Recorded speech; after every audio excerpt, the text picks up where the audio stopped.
Hey everybody, this is your blurred dad, and coming at you guys with my very first video. Y'all gonna have to excuse me, I'm kind of nervous. For someone who likes to talk, I have this weird thing about talking into a camera, so eventually when I kind of start getting the hang of it, I'm gonna have more people on here talking with me, and so it's not gonna be so bad or awkward. But today, you guys have been really talking about Zack Snyder's Justice League ever since August at DC Fandom when Zack dropped our first trailer that we saw with Hallelujah in the background, and we saw Darkseid first throw that axe down. I knew that this was going to be my movie that I have to watch and I have to make my first video for. So let's just jump right in. Okay, guys, I'm so excited about this. You know, in 2017, when the theatrical version of Justice League came out, I was excited. I enjoyed it. Um, and at the time, in my first two watchings, I enjoyed it. By the third time, I was analyzing and deciding what I truly liked and what I truly didn't like, and I knew that I didn't like the movie as a whole.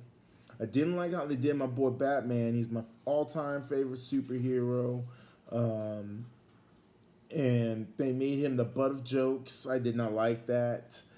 Um, One of the lines I still don't really like is, um, "What's your superpower? I'm rich." Yeah, no. Batman is way smarter.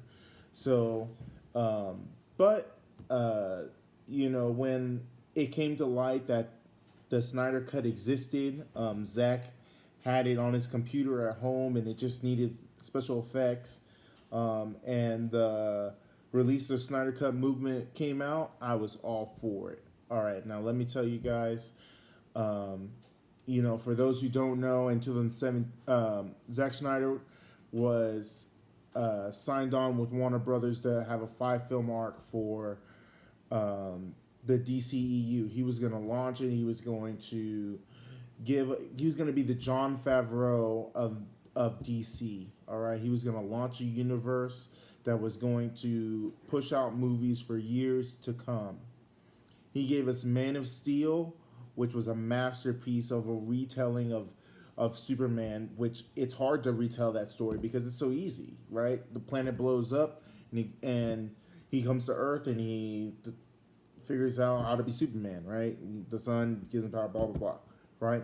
It was a masterpiece. Okay, Batman v Superman, the theatrical cut. We won't talk about that. We're talking about the Ultimate Edition because that's what truly makes Zack Snyder's Justice League contiguous with the rest, and it's what makes it canon, in my opinion.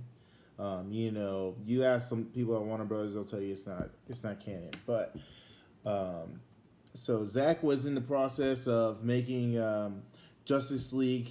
They had finished shooting, and he was about to start doing special effects and things like that. And he had to leave due to personal reasons. So Warner Brothers came in. They brought Josh Whedon in, and he uh, gave us the 2017 version of Justice League. Executives at Warner Brothers watched what Zach had, and they said, "This is unwatchable. We can't give this to people." Josh, come in, do what you do, make us an Avengers, and essentially he made them an Avengers. But Avengers and DC do not mix. There's a reason why. DC just has overall darker tones and things like that, and it's meant for that. That's what makes it. That's what gives it the meat in its DC sandwich. Um, but thankfully for fans, like maybe like some of you, you guys watching and me, the movement for release the Snyder Cut came. They pushed for 4 years. Some of them, um, I do not condone some of the tactics that were used, and I understand the people that are upset about that, and out of that they will not watch Zack Snyder's Justice League. Well, if you're watching this, please watch. Um, those fans are not all of us. Um, we support Zack's vision, and we support the vision of a great universe, and everyone that worked hard on this movie and even the last one. Even if we don't like it, I mean, it happens, right? People make movies that people don't like, but that's besides the point. All right, let's jump in, right? All right, so Zack Snyder's Justice League is split up into 6 parts. I was going to talk about it part by part, but that's going to make this video way too long, so I'm just going to hit the highlights of what really stuck out to me. I'm going to tell you guys, in the first 30 minutes of this movie, I was hooked, and I needed to see it. I needed to see it all. I was upset I had to go to work. I knew I should have taken the day off. Mistakes were made, but it's all right. We here. I've seen it 3 times. I guess technically 4 times. I watched Justice is Gray, so I'll get to that later. But and I thoroughly enjoyed it. So let's jump in. I love in the beginning where the movie opens up and it's literally seamless from Batman v Superman to Zack Snyder's Justice League, right? It opens up and we see Doomsday and Superman essentially dying together, right? And Superman is yelling, and his yell is like the shot heard around the world, but the yell heard around the world, right? They heard it in Metropolis, they heard it in Gotham, they heard it in Atlantis, and all the way to Themyscira. And it was at that moment that the mother boxes decided they were going to wake up and they were going to call Steppenwolf, right? And I love that. I love that how that it's kind of contiguous of how those that came together, right? Why did they even wake up in the first place? They've been there for thousands of years. Well, we know that the one thing they feared was Superman, which we see later on in the movie, rightfully so, right? Dude comes in and he just wrecks shop, but I'll get there. So I love that whole aesthetic of seamless from one movie to the next, and then also explaining what's going on with these boxes, right? At this point in time, we kind of know they're mother boxes, but not really. In the movie's sake, I guess we don't really know that. And so we're like, why are these little cubes moving? Like, Superman died and it moved and then it cracked. Like, what? And so that brings us into the next scene, which is the Batman and Aquaman scene, and I love it. It's very different than the theatrical cut, and I really like that. I really like that it showed Batman being smart. He was letting Aquaman translate for him and do all that stuff, and in the end, it didn't even really matter because he could speak Icelandic, and he was and I was just like, "Yup." Also, we just need to talk real quick about this little girl that swooped in, took that 25 G's, and left. Come on, girl, you're my spirit animal. All right. Next off, I just want to highlight the point that got me hooked was the Amazons versus Steppenwolf, man. I mean, just the initial, when the mother box stopped, the boom tube came, the parademons came out, and they're just looking. They weren't even attacking. They're just looking around, looking at all the Amazons. The Amazons have been pushed back by the boom tube. They got up, drew their arrows, right? They're ready. And Steppenwolf comes and he goes, "Oh yes, look," and it's that first real glimpse of that new armor, the revamped original Vision, right? Seeing the armor kind of change and meld and things like that, right? Essentially showing him that he's got control over the armor, right? And I love that aesthetic. I love that look. And one of the big things I love in that scene, probably one of my favorite lines in the whole movie, is when he's like, I think says something along the lines of um, bathe in their fear or taste their fear, something like that. And Hippolyta screams back, Amazons, show him your fear. And they all scream back, we have no fear. And then they just start loosing arrows, and it's a battle. And like, we see blood, and I'm just like, yo. I mean, the one thing that I remember from the theatrical cut that I know I liked, which now I understand why I liked because it was a Zack shot, was when we saw the legions. And the first thing I think I said out loud in theaters is hell hath no wrath like a woman scorned. And that's a lot of women. And look at all these women that are up in there doing all these crazy things, that jumping, doing this stuff. I mean, that was crazy. I love that. And so, I mean, at this point in time, I'm hooked, and I'm like, dang, I knew I should have taken today off. I wonder if I could call in sick. Nah, that's not the good thing to do. So, yeah, we go from there, and they're defeated, blah blah. It's so sad, and we jump into Wonder Woman versus the terrorists, which doesn't look all that different, except it shows that Wonder Woman is an actual Amazon and not just this woman who's a superhero that can kind of jump hard and hit hard and clink her little bracelets together. That's like my pet peeve. I hate that that's like her one move, because Wonder Woman is so much cooler than that. And I think it's a disservice to her. My favorite part of that whole scene is when that terrorist takes out automatic rifle and he just starts going, and it goes from slow motion to supposed to be real time, and she's just like blocking all them things with her bracelet. And then the one that she knows she can't make it, she just moves the person out the way. And I really like that. And so these are the kind of things that I was just like, yes, like this makes sense. And even then, the next thing, I like that Wonder Woman had no idea about the mother boxes. Like, yeah, she probably knew something because her people guard a box, and she grew up on Themyscira. She probably spent hundreds of years there. Who knows? They don't age there, so who knows how old she was in the first Wonder Woman movie, right? We at least know it was like 1916 or something like that,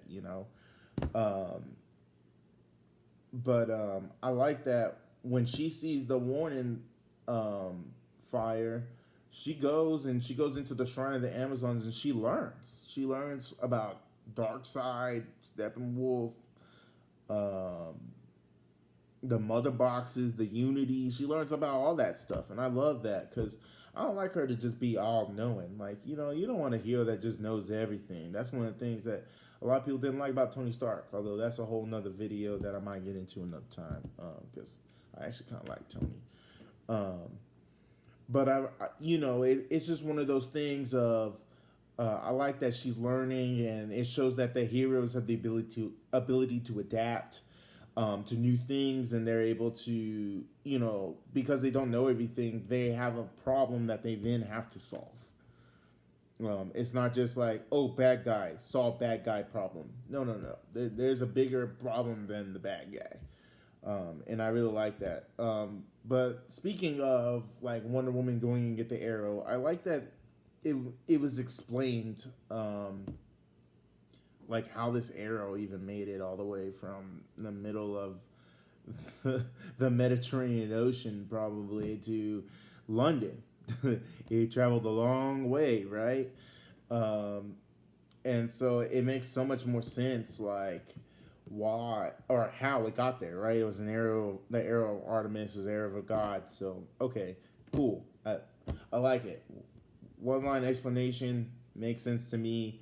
It's better than the Palpatine that somehow returned line, because it wasn't as crucial. But it was literally for fans like me that are like, how did this arrow even make it? That don't seem right, but all right, whatever. So then My next big thing, we gotta talk history, the history of heroes, the age of. Oh man, how crazy was that? She's telling Bruce, and she's like, "Yeah, it was, um, the old gods, the tribes of men, the Amazons before they were betrayed and exiled, the Atlanteans before they were sunk into the ocean, and guardians from the sky." Okay, come on now. Can't we just be excited for the fact that we probably saw Hal Jordan's ring? Please? Okay. All right. That whole scene was nuts. I mean, Diana even pretty much said how they hate each other. They all hated each other. But at this one moment, they said, nah, this dude is way scarier to hate. Let's get together. Let's work together. Let's end this dude. And that's what they did. I mean, that whole scene was dope. I mean, Darkseid was in there messing with people and doing all this stuff. Thank you for teasing us with the anti-life equation. That's like, oh gosh, this movie. And listen, we're only like an hour into this movie. This is crazy. And so I just love that whole sequence. I love that when Darkseid kills the Green Lantern, that ring leaves, and its first task is to find a person, not a person, because it can't just be a human. Find a living organism with the most willpower. And I love how it goes to Darkseid, and then it sees that he's corrupted, and it goes off. And you're like, oh, okay. But like, that was the Green Lantern in Sector 2814. That is eventually Hal Jordan. Excuse me, no one is excited. I don't understand why people aren't excited. Okay, so from here, we get to see my boy Barry for the first time. Right, he's going into that dog shop, talking about walking dogs, and I love that he's just talking so fast because he literally is the fastest man alive, and so he just hasn't grasped the full concept of how to slow himself down. And I love when Iris gets hit, which confirmed that is Iris West. In the comics, eventually Iris West Allen.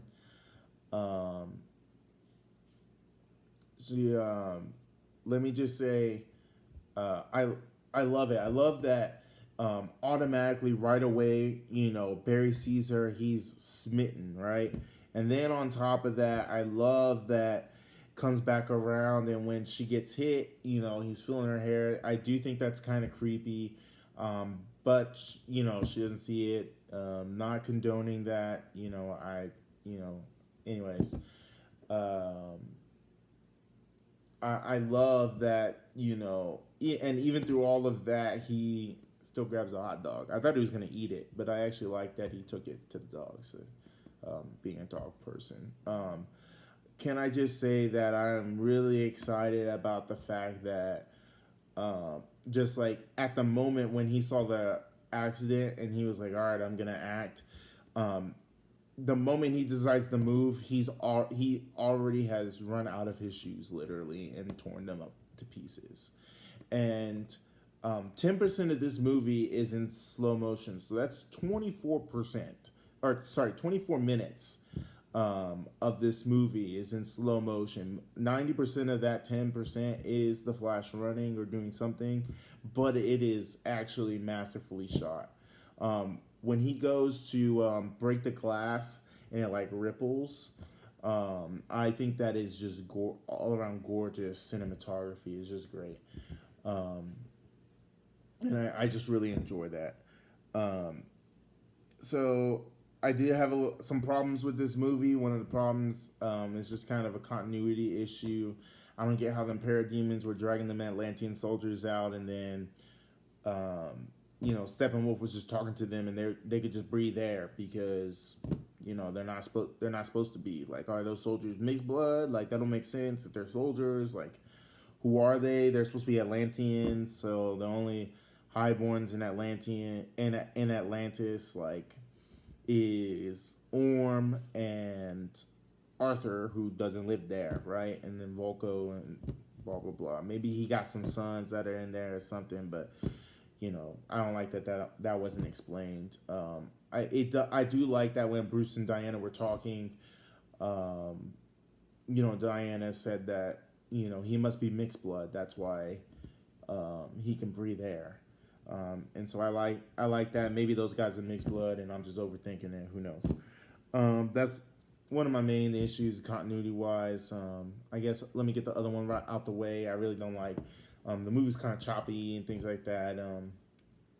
And so, but also it wasn't too choppy because I watched it 4 times. So, let's talk about my boy Cyborg. I don't know.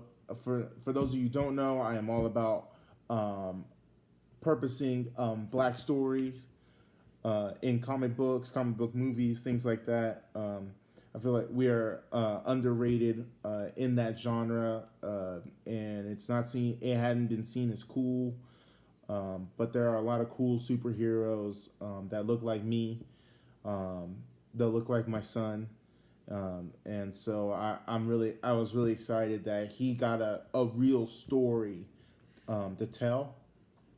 I love that opening scene where his mom is in there with the dean or president of Gotham City University, right? And Gotham Central, I think is what it's called. Sorry.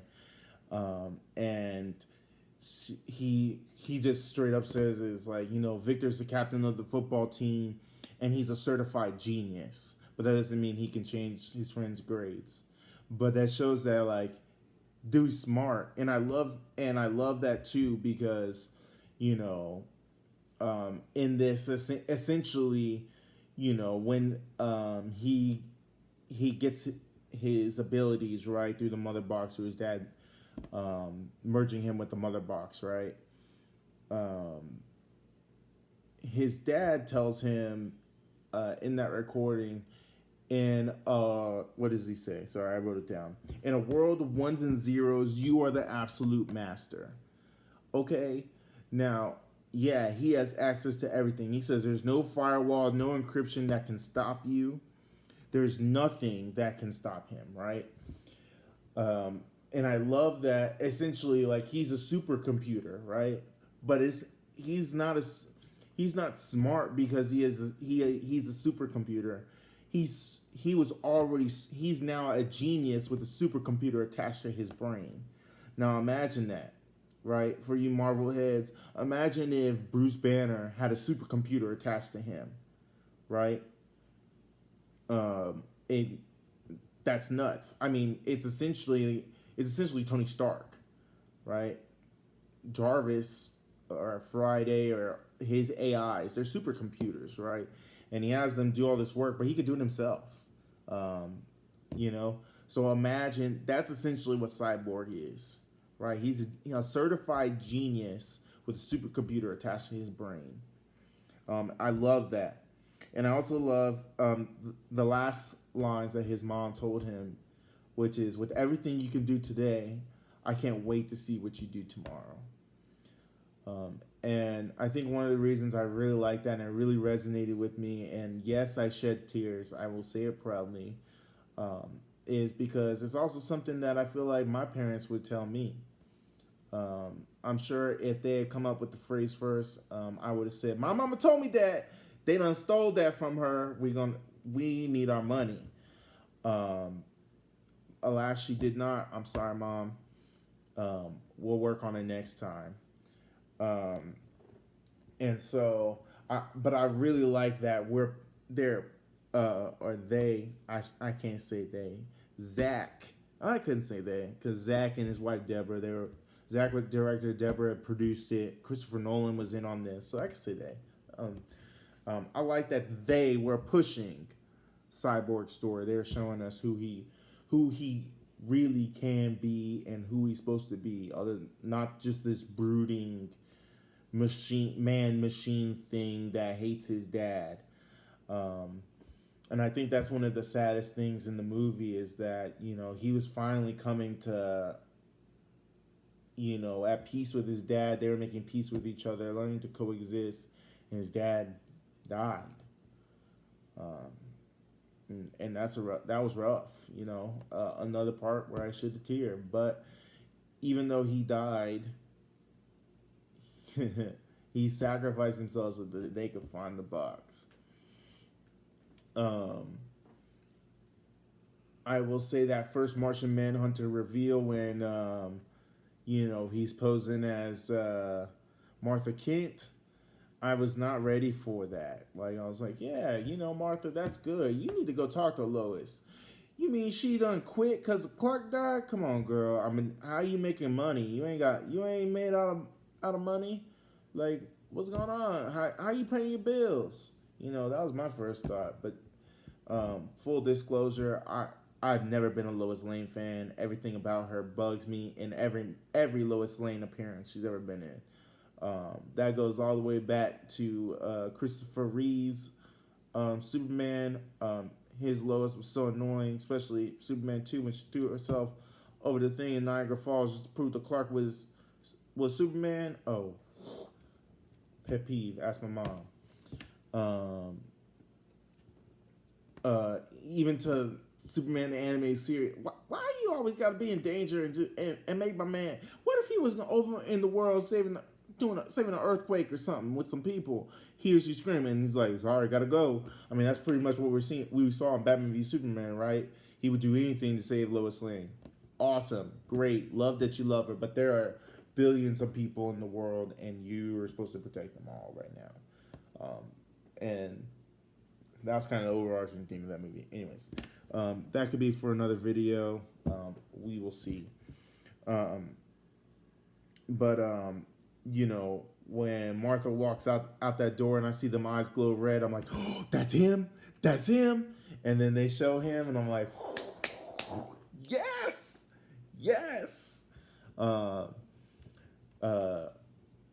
When I watched the Justice League animated series, John Jones was my boy. I loved him. I hated that he always seemed to be getting punked by these other sidekicks and things like that, but also other videos. But I digress. My point is, that was so exciting to see. I loved having him in the movie. Wish we had more of him. Hope we get more of him. Warner Brothers, if anybody from you wants it. All right, so if anybody from Warner Brothers is watching this, thank you. All right, so back to the video. Okay, excited to see Martian Manhunter. I love to see those red eyes. Let's just go ahead, jump into. I love that fight. That first fight scene with Steppenwolf. Thought it was cool. Aquaman's entrance, dope. Love that to see him kind of using the magic that's with his mother's trident. I love seeing Volko yell at him and tell him to take up his mother's trident. I like that way better than him asking Amber Heard for, I need a favor. That's stupid. Let's see what else. I don't think there's really any other little things. Everything else is little things in there. There's nothing really major. I love that fight scene. Thought it was dope, real cool.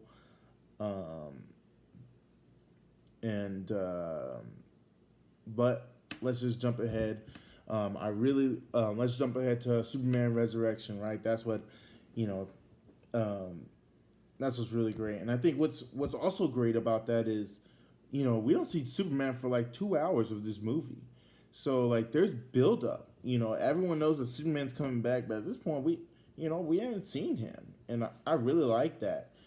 And I actually really like that whole scene. I like how,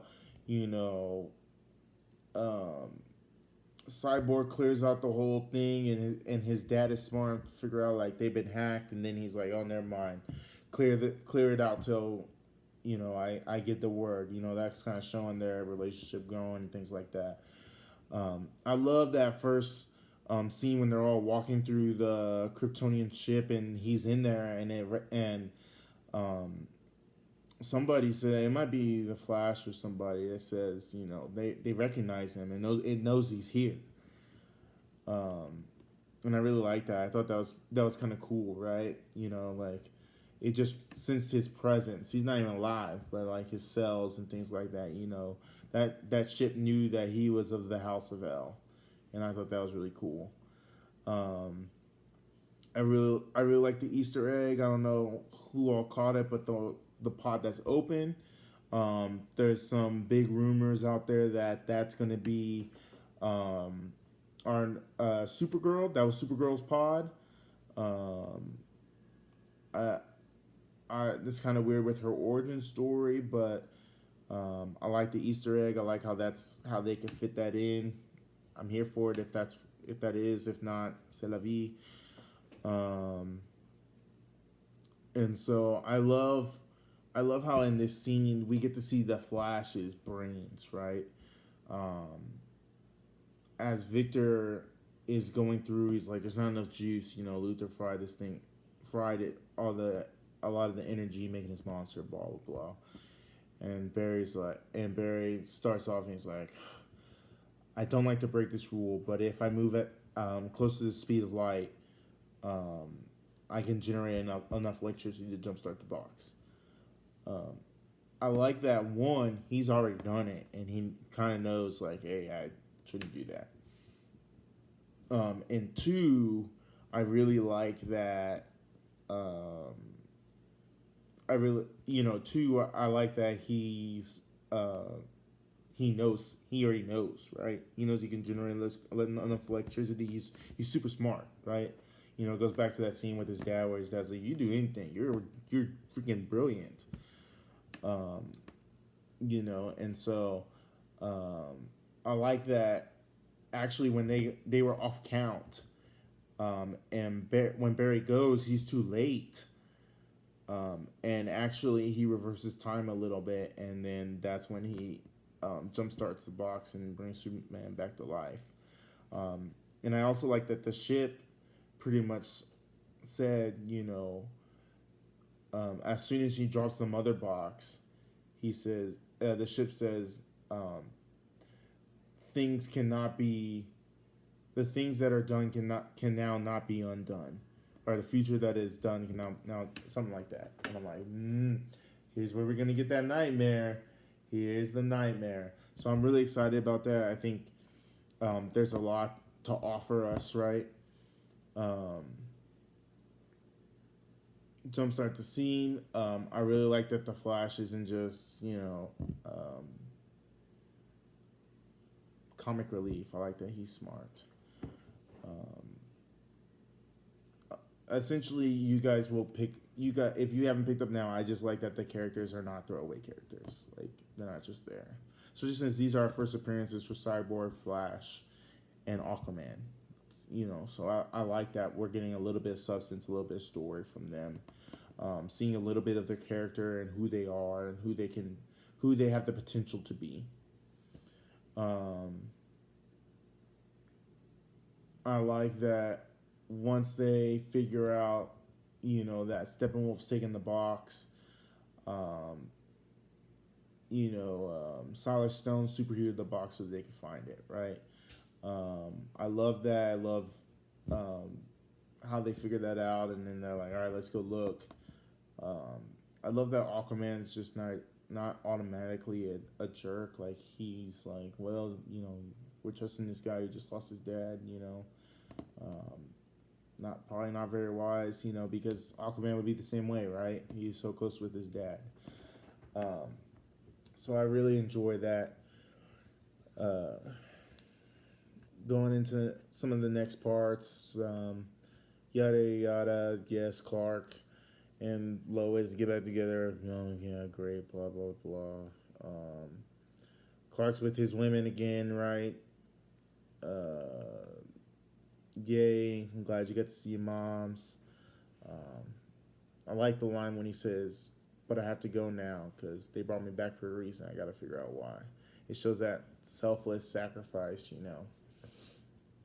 and also it's a culmination of his dad's, right?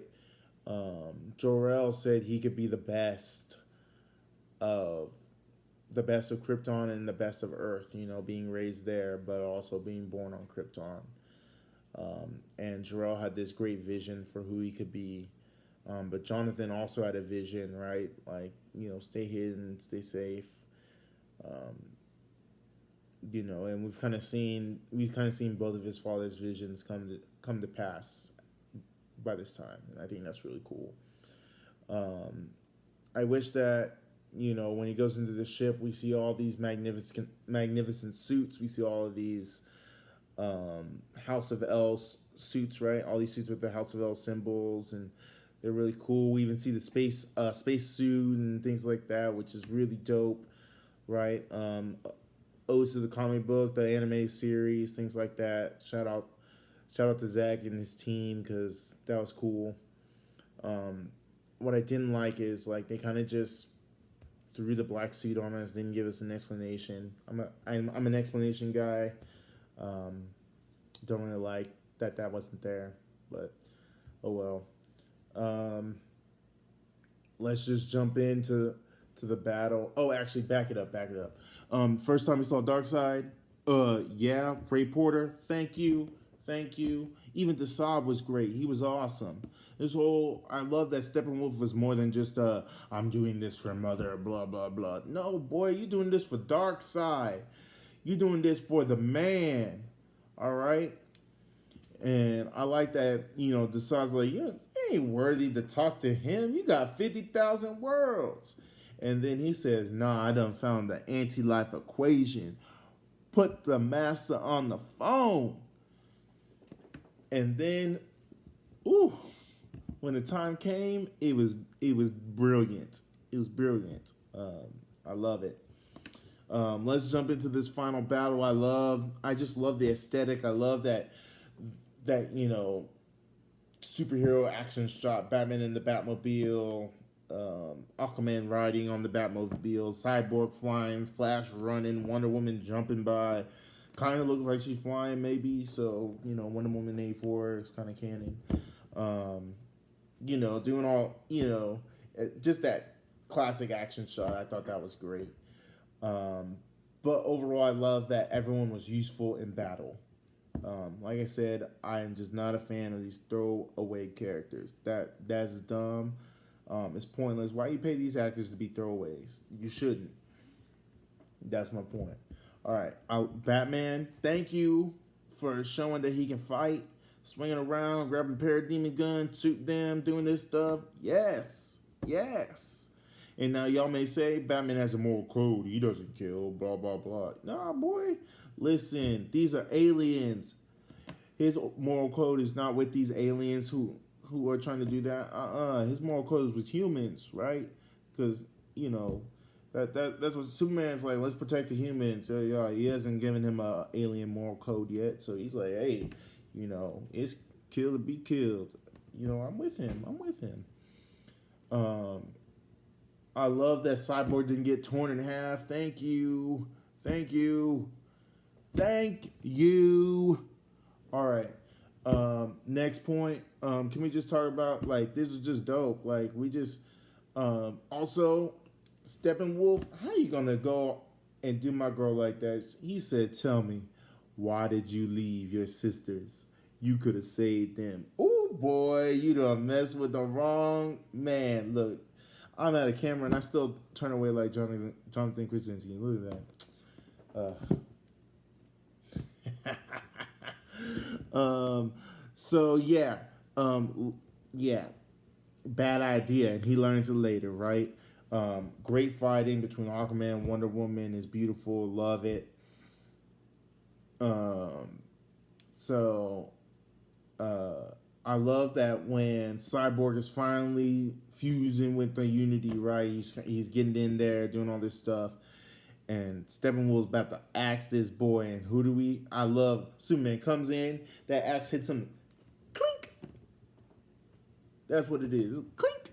And you're just like, oh, he put that ice breath, and I saw about it with some of my friends. It might have been one of the first times we seen that, but all I know was it was flawless. And like I love that we just saw him and he was just without restraint. He was just like, nah, I'm about to beat the mess out of you. Um, and that was awesome. And I love like at the same time, like the Flash is charging up, right?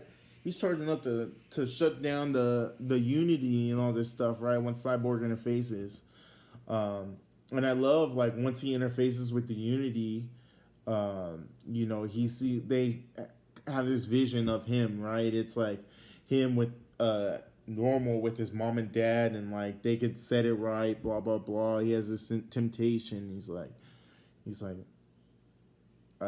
I'm not broken.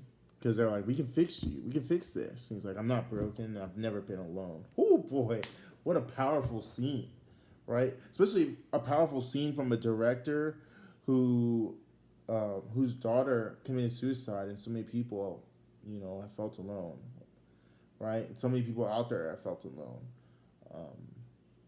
and it was so powerful. I love that. So shout out to Zach once again. You notice I give lots of shout outs to the man, the boss. It seems so powerful, but I love that they lost.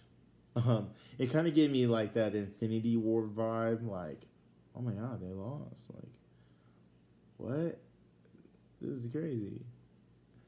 But then, like, at that moment, like, Barry's like, you know, he phases through he's essentially like in the Speed Force, kind of stopping everything. And I love that he's like talking to himself, and he's like, okay, Barry, you got to break the rule just one time, just one time. And he just goes and he's just booking it, right? And in that moment, he's just like, Dad, I just want you to know that I was one of them. It was me, our best of the best. And I was just like, oh, my heart. Oh, why is this movie doing this to me? It was like 11 o'clock at night. My wife was like trying to sleep, and I was just like,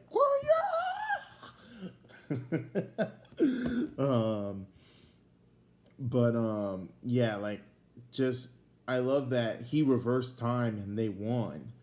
And even then, one of my other favorite parts in this battle is when the boom tube opens to Apocalypse and we see Darkseid sitting or standing there, right, watching.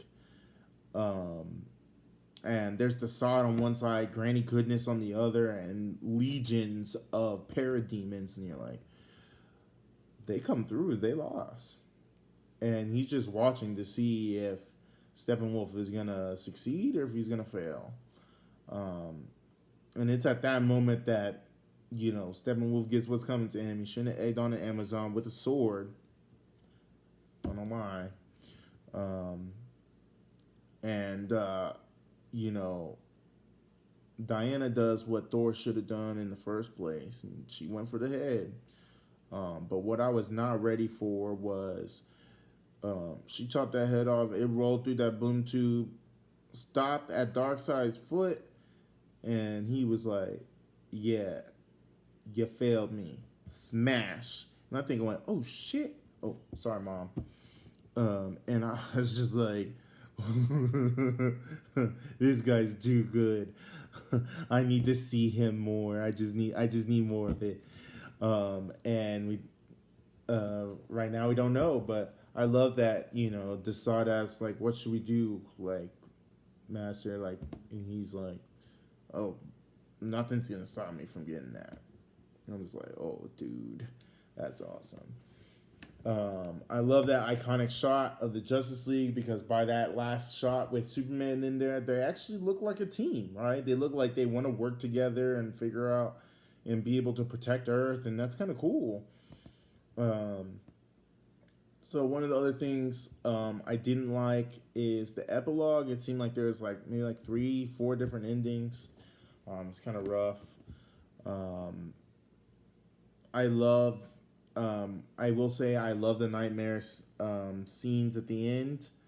I do wish that Mira had died and not Aquaman.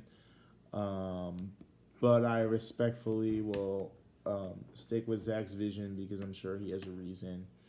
I loved, you know, understanding that, you know, Lois was the key, right? You know, she gets killed. Superman succumbs to the anti-life equation and becomes Darkseid's pawn and takes over the world. And they're trying to stop him. If you didn't know that, now you do. I love that. I think that's real cool.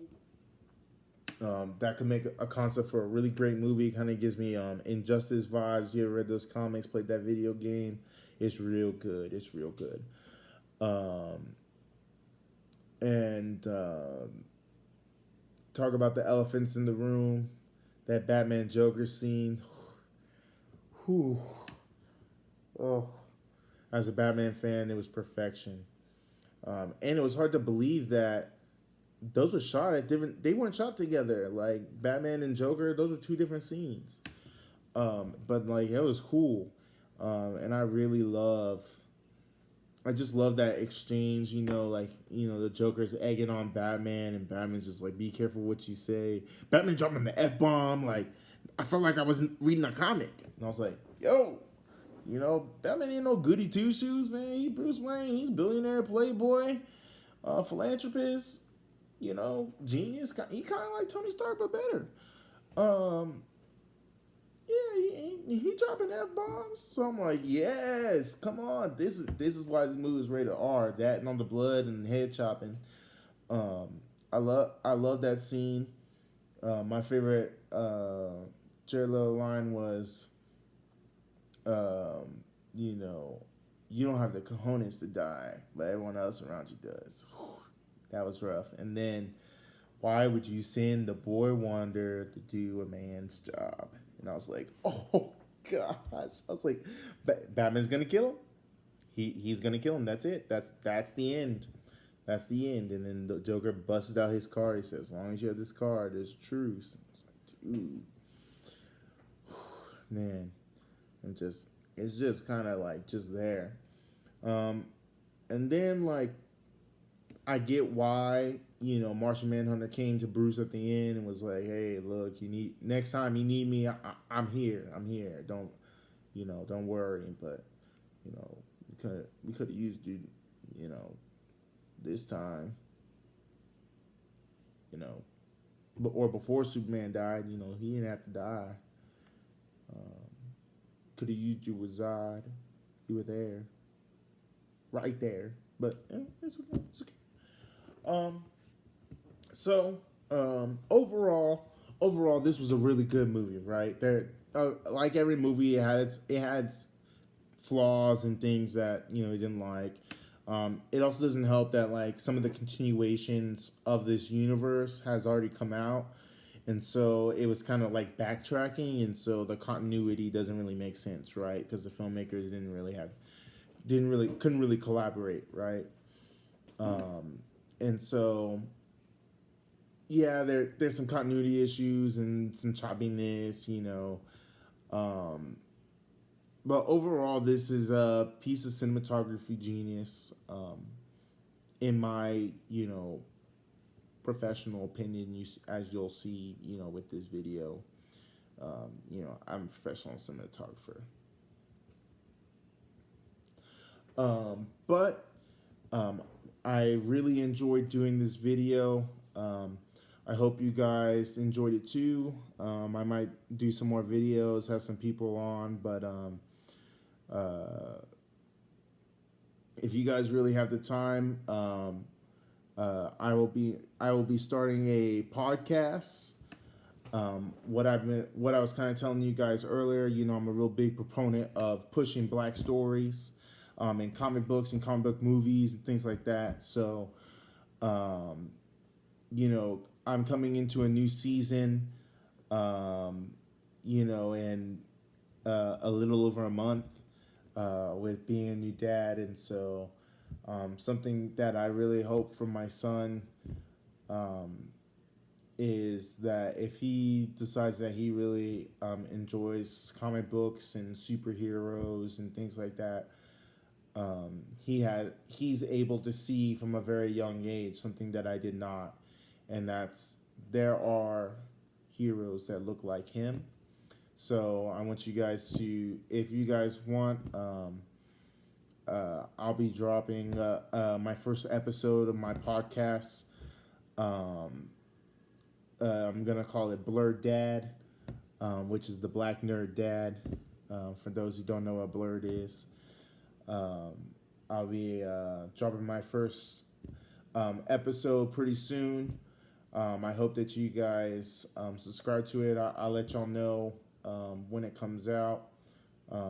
If you want to see um, my my blurred activities, go ahead and follow me on Twitter. Um, my Twitter tag is at fblurred, and you'll know it's me. I promise y'all that. Um, the tag might change, but I'll let y'all know in the comments if that changes. Thanks for listening. Thanks for watching. I love you all. I love this movie. Shout out to my wife for letting me film this at this time. Love you guys. Peace.